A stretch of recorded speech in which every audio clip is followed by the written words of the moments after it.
Greetings, gentlemen and ladies. In today's video, we are taking a look at a little side-by-side comparison that I recently did comparing the best coding models with the same task, the same project. The instruction was the same for every model. It was something to the effect of create a procedurally generated forest with tree, with sunlight, with grass, and a few such details like that. Every model was given the exact same instructions, and what we are looking at here is the result of Kimi 2.5. This is what Kimi 2.5 has created. I can't get rid of that infinite forest pop-up. That's something it decided to put there and not let me click away. And for reference, I gave Kimi the initial instruction, it did its job, and then I had to patch up a few errors.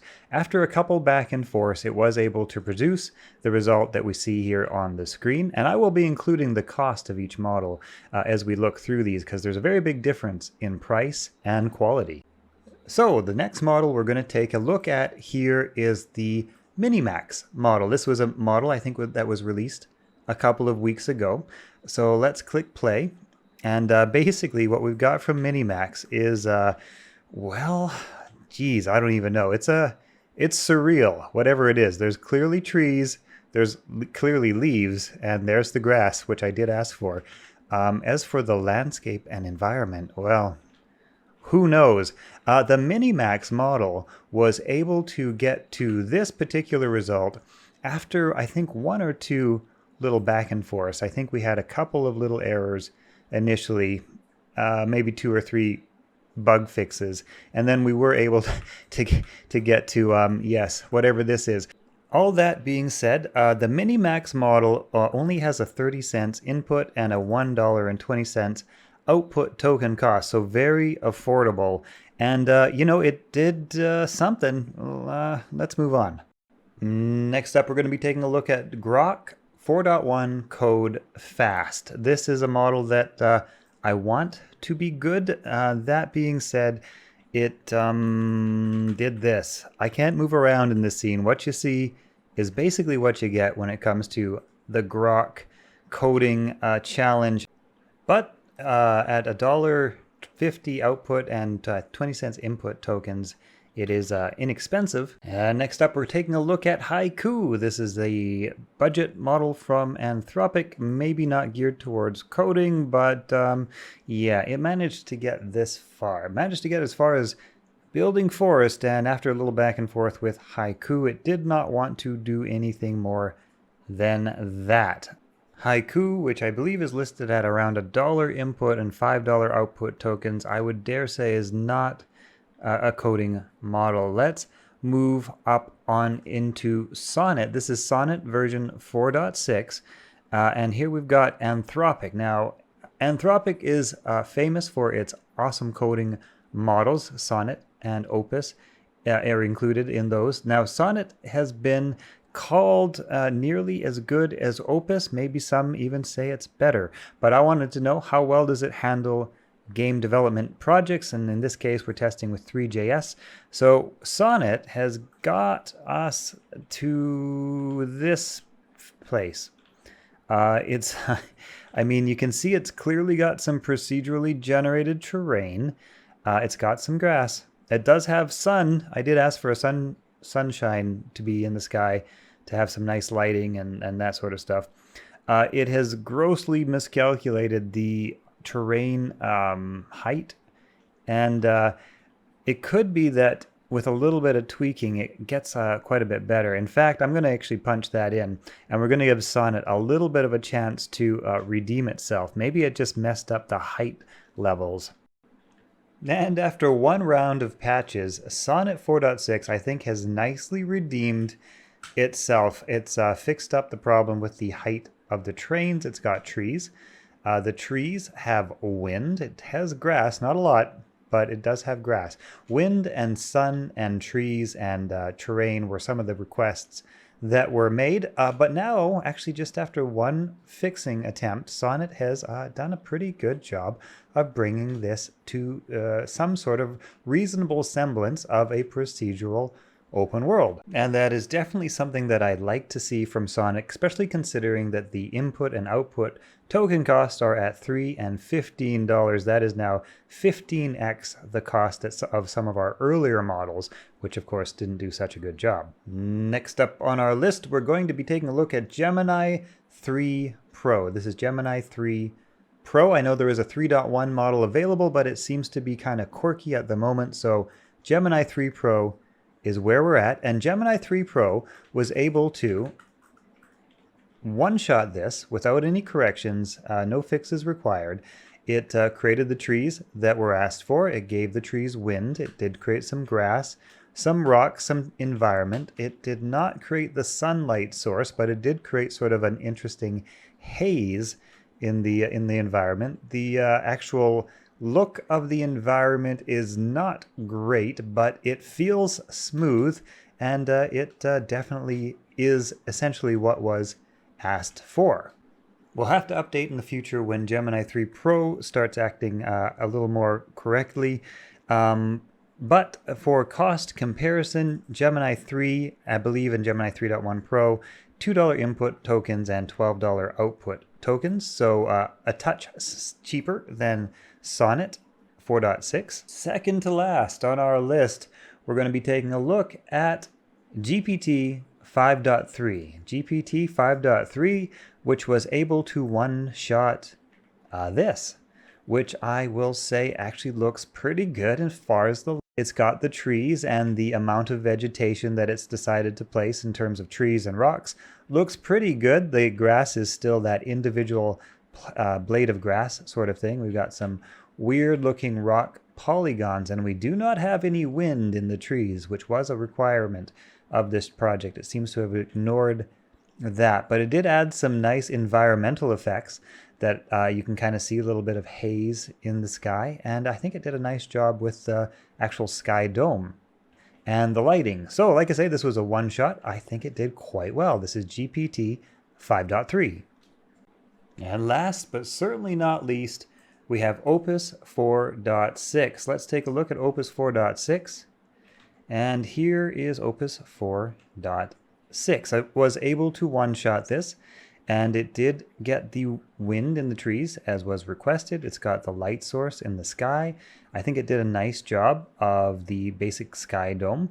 The amount of tree placement and the amount of leaves looks a little bit sparse, kind of not unlike the job that Sonnet did, actually, and sort of different from how GPT 5.3 Codex did, but it feels very smooth, and it's got a nice amount of environmental mountain and valley, and it's sort of got a pretty good general overall layout for a procedural environment. Claude Opus 4.6, of course, topping the list in terms of cost at a $5 per million input tokens and a $25 per million output tokens.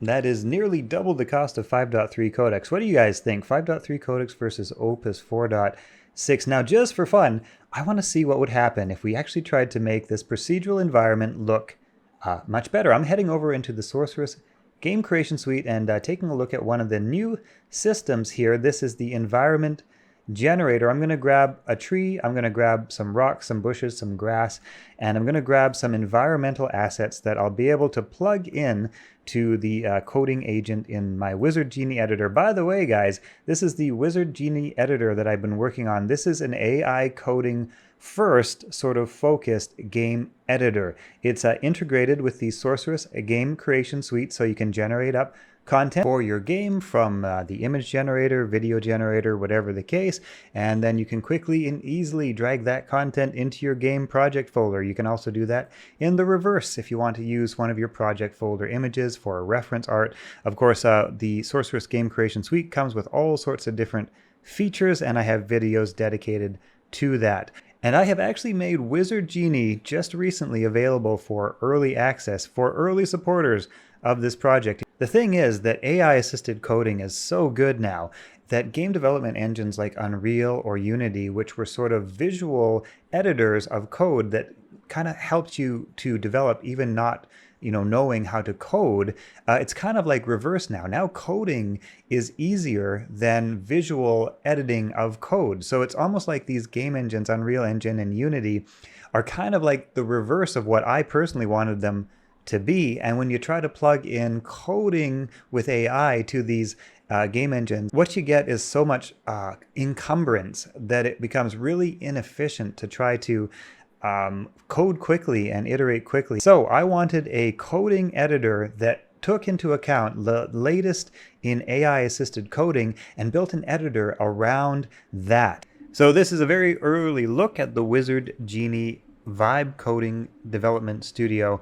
This is where I have been working on my games lately, and what this is designed to do is replace an IDE like Cursor and to integrate more game development systems into it. So it also already integrates with the Sorceress Game Creation Suite, so you'll have very quick and easy access to image generation. You can easily drag and drop your images into your project folder, video generation, quick sprites, tile set generation, background removal, all sorts of handy tools, auto sprite, material generation, 3D to 2D conversion, multi-leg rigging and procedural walk, pixel art conversion, all sorts of things that are in the Sorceress Game Creation Suite are going to be very easy to access from the Wizard Genie, because it's going to be Wizard Genie Editor, because it's going to be built right in. So as it stands at the moment, the Wizard Genie Editor is basically sort of a replacement, as you would say, for something like Visual Studio Code or Cursor, whereas you have access to a variety of different agents. Really just the best game development agents are here, or potentially some affordable, like highly affordable alternatives. I've scrutinized every model, and that's why I actually put this video together, to compare a lot of models and how they do and how they handle game development tasks. So you'll basically be able to work on your game development projects through the Wizard Genie and editor. And what I'm hoping to do is really bring an editor into that vibe coding environment, so that you'll be able to, for example, you'll be able to hopefully code up a world, code up an environment, switch on over to something like the voxel agent, design some characters for your game. Maybe you have your modeling system over here. You can get your coding agent to say, okay, make me up a voxelized person, and it will do that, and it'll put that into your voxel folder. These are things that I'm testing and playing around with. They're partially implemented, but what is fully, not fully, but what is well implemented at this particular stage is the agent system, file management, and the integration with Sorceress. And so what I'm going to be doing is kind of opening this up now to early access for anyone who wants to contribute to the project. That is what the Wizard Genie support page is all about. Anybody supporting any pledge, any donation will get access to the Wizard Genie editor. Early access, buggy beta, but with lots of changes coming, improvements, enhancements coming, basically probably every day. Basically maybe multiple times per day. We're going to be rolling out tons and tons of updates, and it's already quite usable. I've been having a lot of fun working on some games. It's also really nice because you can very quickly and easily load up your games in your editor. Here I've got one which is I'm calling it Stick War, and so you can raise little armies, and you can drive your own little vehicles, and just kind of like prototype testing. Anyway, super easy to test and prototype and try out your games, all in a very contained environment, so that you don't have to go, using 8 pieces of software and 12 different websites to kind of get your game development done. The idea is to have it all super accessible and convenient. And I've already compared the coding agents with Cursor, which I consider to be the best coding agent. Token-wise and efficiency, I've got that down to levels that are very comparable, if not, the same as Cursor in terms of capability and token efficiency. So if you were to code something with Cursor and you were to code something with Wizard Genie, you would get the same token efficiency. I've been scrutinizing that extremely thoroughly to try to get like a really efficient token cost game development pipeline Anyway, I'm going to leave a link to everything in the description of this video so you guys can check that out. See ya in the next one.